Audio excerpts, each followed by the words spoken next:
Welcome to Luca and Miguel. Enjoy the video. You'll start by confirming prerequisites so the feature works reliably. First, check your phone model and OS. AOD often needs recent firmware. Next, make sure lock screen security is set, PIN or biometrics, because AOD ties to privacy. If your device lacks native support, install a trusted AOD app and grant display plus background permissions.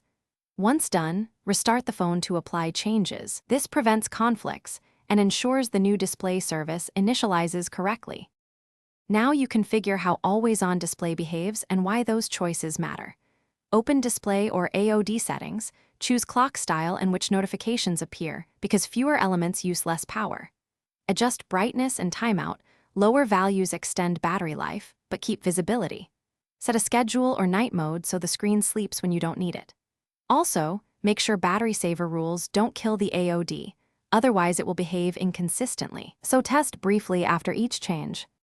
Finish by verifying the feature performs as expected and know one key fix if it doesn't. Test AOD for a short session while watching battery impact and any ghosting. Modern OLED can handle AOD, but reduce uptime to avoid burn-in. If it stops showing, clear cache or reinstall the app or update the OS. Many issues are permission or optimization related.